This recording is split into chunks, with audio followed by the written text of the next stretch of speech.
Hi.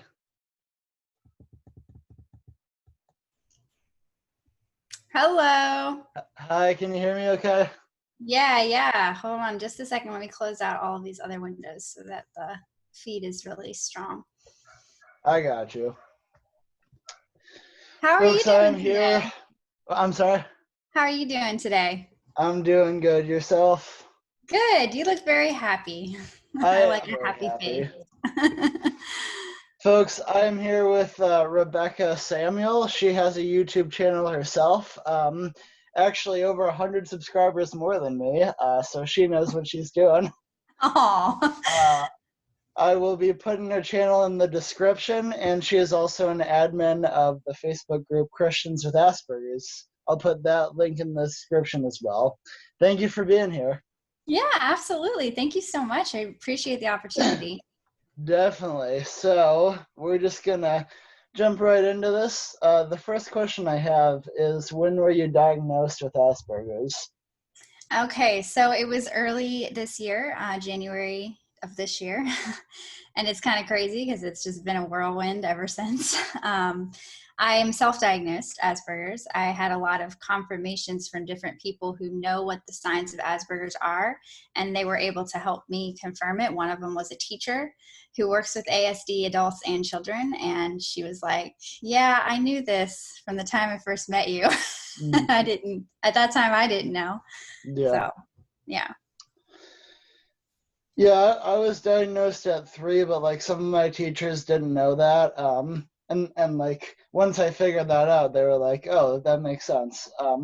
Yes. So what is the main way, positively or negatively, that Asperger's has affected your life? That's a great question.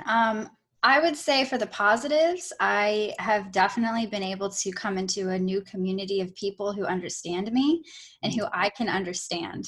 That's been a really big positive for me, because I grew up with a lot of different people in my life that I felt misplaced. I didn't feel like I fit in those circle groups and those friendship circles. I would try to make friends in those groups, but I never really felt like I was in with them.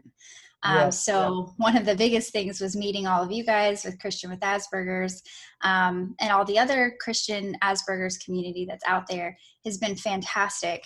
As well as just understanding myself a little more has helped me work through problems that I have a lot better, because I can now have this expectation of, oh, that is the reason why I struggle in this area. And I'm trying to think of some other things that would be really helpful for this interview and for those of you guys watching. Another one is my relationships in person, my marriage. It affected my marriage in a big way because there would be things that, me and my husband would have issues with, and we didn't have an answer of why. I was not understanding him. We were actually speaking different languages is what we have Right, learned. exactly. Yeah. So it's like taking, somebody with, Spanish and trying to put them with someone who speaks English and get them to get along and get them to understand each other and solve problems and work out, regular marriage stresses and things that happen in marriage. Mhm. So the positive definitely in understanding that has allowed us to be able to work through our issues better. The negative, however, is more of the fact that I cannot always do everything I wish that I could do in the way I want to do it. Is Okay. that too Yeah. much? Oh yeah, Can yeah, I you agree. understand Yeah. that? Yeah. So when I realized that I had limitations in some areas, I was like, I had to look at it as this may be a weak area of my life, but it doesn't have to be something that I live in and I stay in and I'm depressed about. I Hmm. can make this a positive in my life. I can turn this around. And identifying those things, I guess you could say, identifying the negatives in my life that I would struggle with, have given me opportunity to find a positive in that negative. That's great. Yeah, that's something that I'm definitely still working on. Like, I appreciate the positives way too much, and for the negatives they get way too low. So like I definitely struggle with finding positives and negatives. That's something I need to work on. I think we all need to work on it though. I think Yeah. I'm still finding things that I look at myself and I say, oh, that's a negative or that's a deficit. Mm-hmm. But then I think it's the way that I've been approaching them Yeah. instead of letting myself just, sink into that depression or sink into that resolve of, I'm never going to be able to do that, and so Right. everything is over. My life is over because I can't do that one thing. And not necessarily. It's just I can't do it in the way that I'm expected to do it by a neurotypical world. Mm-hmm. But I can do it Exactly. in my way. I can have that success be the success that I call a success. Yeah, absolutely. You know? Yeah, success is like definitely relative because everyone has their own abilities and their own experiences. So Right. and that's what I don't like about like the neurotypical society. It's like you're kind of placed in a cookie cutter of what success is, and like you don't. Yes. Yeah, like you're like most times you're not able to figure it out on your own, like what you think is a success. Mm-hmm. So Yes. definitely. So you kind of answered the third question, but in Uh-oh. your experience, Sorry. no, you're good. You're good. In your experience, what is the best thing that has come out of this condition? I think the best thing has been finding my purpose, finding my why, and I'm still shaping my why, I'm still shaping my purpose, and I'm still shaping my who that I serve Mm-hmm. as well. But I think the fact that I've had a better chance at it. I'm 32 years old, and I went most of my life not knowing who I am. And Right. so I am really learning right now in this journey of autism and learning what autism is about, who I am as an autistic. I'm learning more about me in general. So it's like, oh, hey, good to meet you. My name is Rebekah J. Samuel. I'm here's the new and improved Rebekah J. I Samuel feel because now that. I know who I am. Yeah, that's So awesome. yeah, So let's talk about some Christianity. absolutely. Okay, so we both are Christians. For those of you who don't know, do you think being a Christian has given you a different outlook on this condition than if you were atheist or agnostic? Absolutely. 100%. Because I think with atheism and agnosticism, whether you believe in God and you just don't believe he cares, or he's involved in the details of your life, or you're atheist and you don't believe in God at all, you have no purpose and you have no hope. There's Right, nothing to look forward to. And so when I have that relationship with Jesus and I know that on those hard days, I have someone I can go to who I know hears me and who actually responds to me, who doesn't just stay silent. And that really comes with that relationship, developing that relationship with Christ. When I have that interaction with the Holy Spirit, it helps uplift me. It helps get me to that place of hope again. And it helps give me that motivation to keep moving forward with what right, I'm called to do. Because we're all called to do something, right? Like we right, all have gifts, we all have talents, we all have purpose. We just don't always know what that purpose is. And having that relationship with the Lord points that out to me. It has showed me that path. Like as soon as I became autistic, as in I didn't become autistic, but as soon as right, I learned right. I was, as soon as I learned I was, part of that of me knowing that I was because of God. He's the one who knows who I am. And so he led me to finding myself out in that way, right? I didn't do all of this myself. He was like, I know who you are. And he spoke this to me in 2019. I know who you are. You don't even know who you are yet, but I'm going Right. to show you who you are so that you can then live your life and the rest of your days operating in who you are. So, That's awesome. an atheist and agnostic doesn't have that hope and that relationship and that purpose, Yeah, absolutely. That's why it's important to explore this area of your life for sure. So I guess like is that like the main reason that you're a Christian because of like a purpose for or like looking forward to something? Um, I wouldn't say that's the main reason. So I gave my life to the Lord when I was 6 years old. Hmm. I was baptized when I was 6, but I went through a wrestling with God sort of Right. period where I didn't just believe everything that I was being told. Growing up, I was kind of one of those people that challenged everything. I asked a lot of why Same. questions. I asked a lot of why questions, how questions. I didn't just believe it for what it said. I needed Yeah, to yeah. see. I needed to know. So I challenged God when I was 8 years old, and I said, "Okay, God, if you're real, then you need to show me that you're real Mm, because I yeah. need to know for real that you exist. Otherwise, Mhm. I'm just believing in a fantasy and that doesn't mean anything to my life, right?" And I had a dream of heaven at 8 years Okay. old. And that was my first answer of yes, I'm real and I'm here. And I walked through heaven and I saw different aspects of heaven. And the funny thing is, I never had read Revelation in the Bible.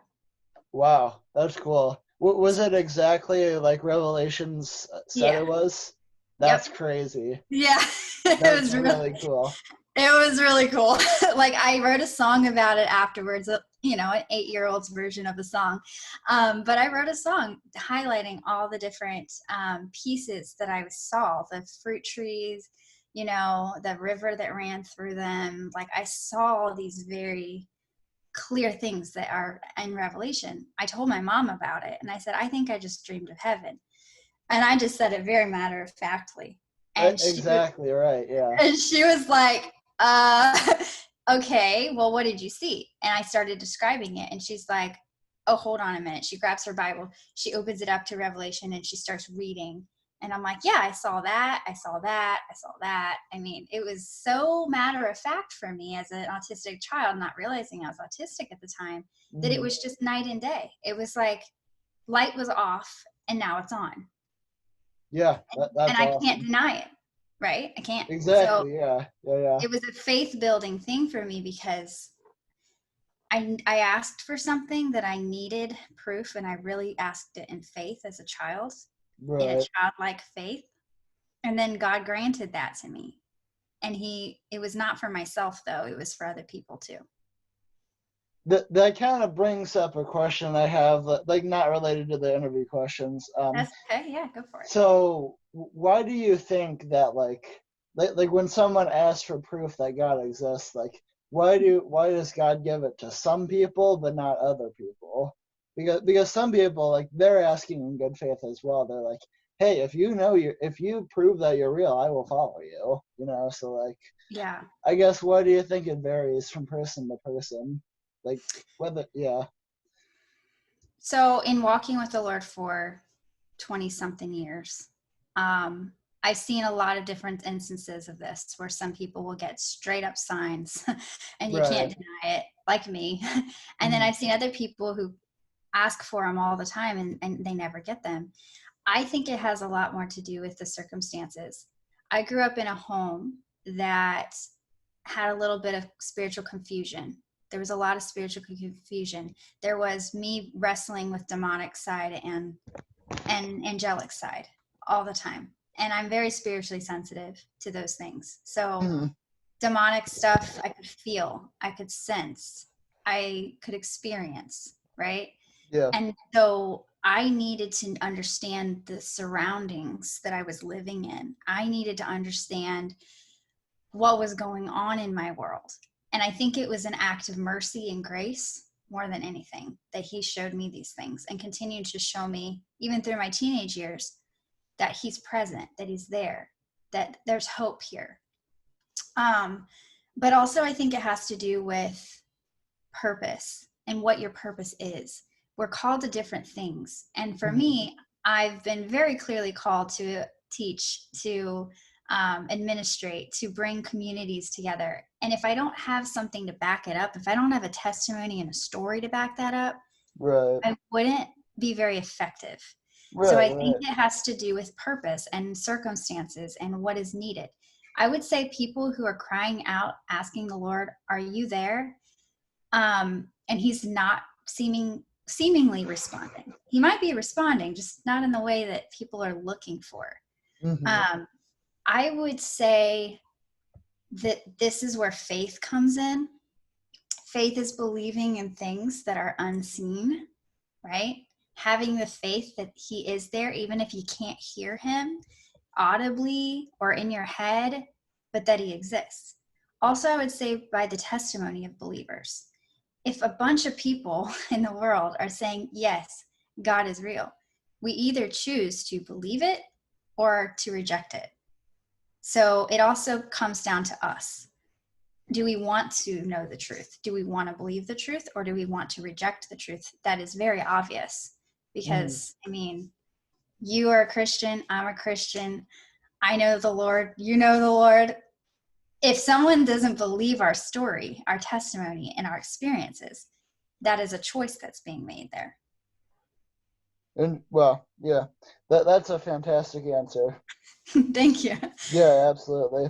Yeah. Um, the final question, just out of curiosity, have you gotten any?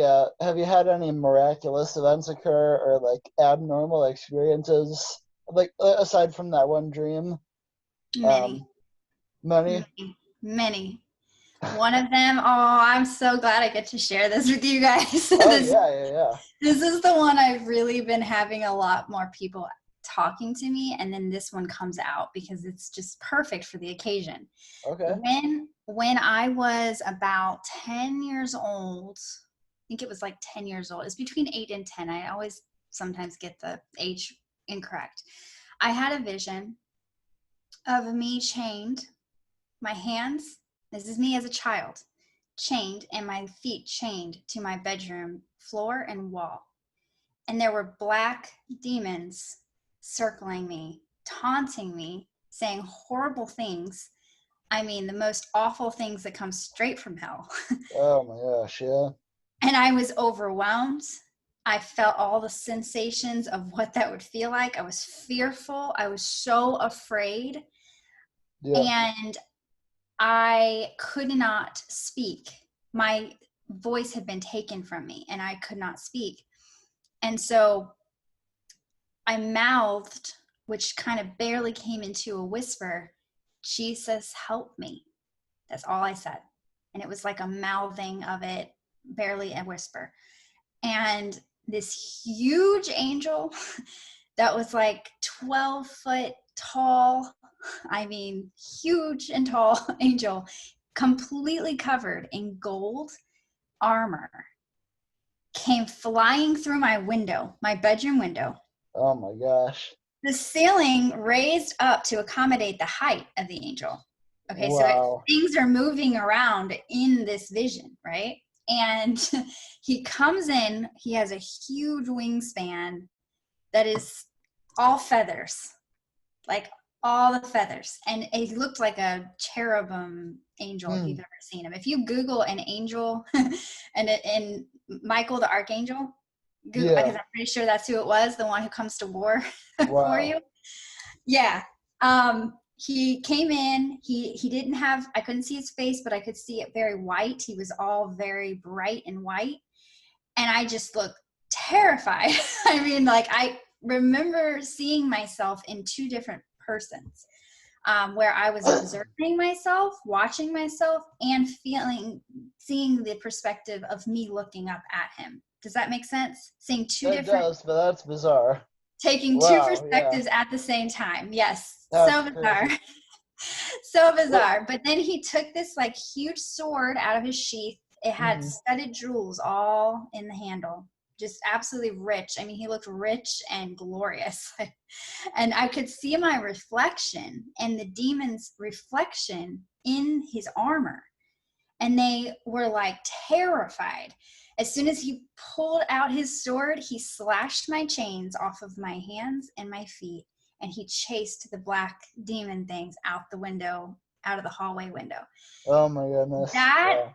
was the vision that sealed my faith completely, because I was like, how how could my brain come up with something like that when it's Right, never seen exactly. anything like that? How could it imagine anything like that? Well, that vision has come up again in my recent years of in regards to my autism. That there were chains, there were things that were, spiritual chains on me that I couldn't do anything about because it was generational. And so he was giving me a vision of something that would happen in the future, that he Mm, was going to break those chains off of me and I would be free from that, spiritually free. And he definitely did that for me. that's awesome.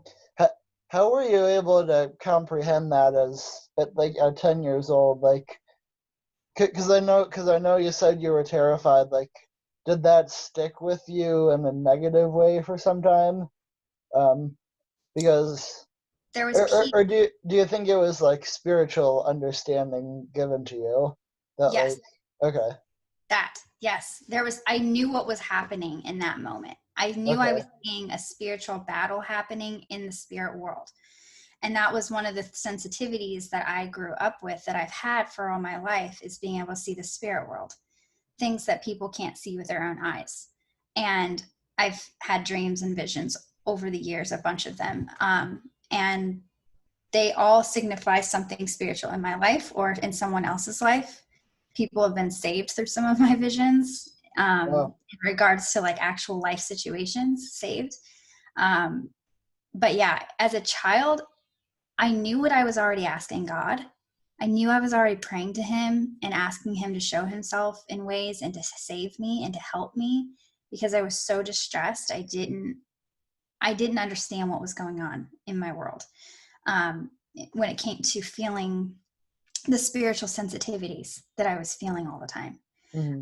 So this is kind of like an expected answer that I was looking for, but also a surprise because I didn't see myself chained like that. Um, but it also showed me that, like, okay, God really does care. He really cares about my life. Yeah, definitely. Obviously, he'll send a whole angel to come and do battle, in my life. And that's something I've never actually shared publicly. So this is my first time sharing that Well, publicly. thank you so much for sharing that Yeah, it's cool that you asked the question. in this interview. Yeah, that's amazing. Thank you so much. um do you have any more questions, any more experiences? Any more experiences of like spiritual experiences?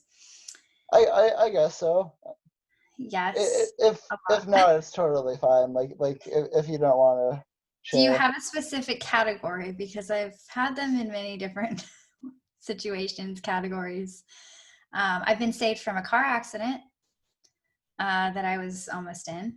So I was smoking pot with friends.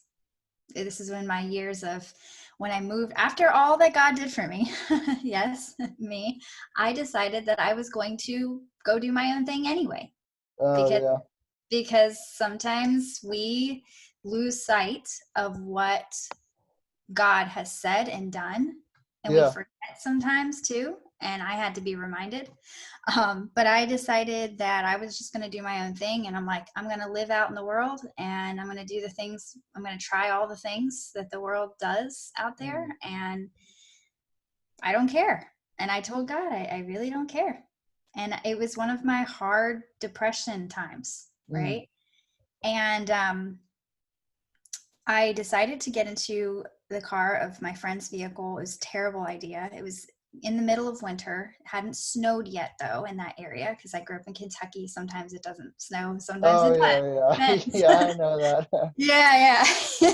So I got into the car with them, and it was late at night, and there's this route that just is circuitous, and it runs around mountains, and it's just crazy. It's a crazy route, and people go joyriding on Oh that. yeah, I bet. Yeah. So I was high and I was drinking. And so I'm drunk and high, and Bad combo. really bad combo. And I ended up getting in that car with my boyfriend at the time, who was also high and drunk. Really bad judgment there. But I did it.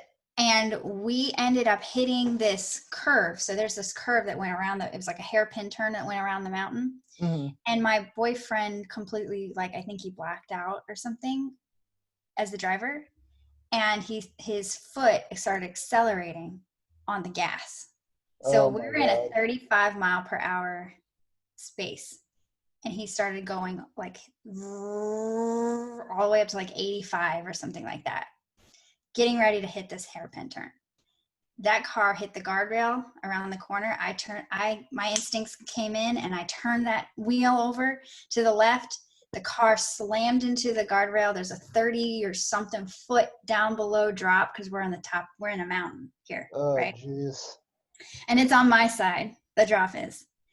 And I remember feeling like everything just like stopped.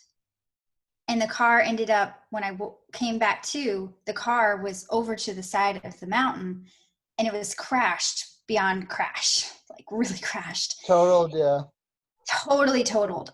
And Mm-hmm. everybody in the back seat, my friends in the back seat and my boyfriend were just like out. But I was not. I was alive and I was okay.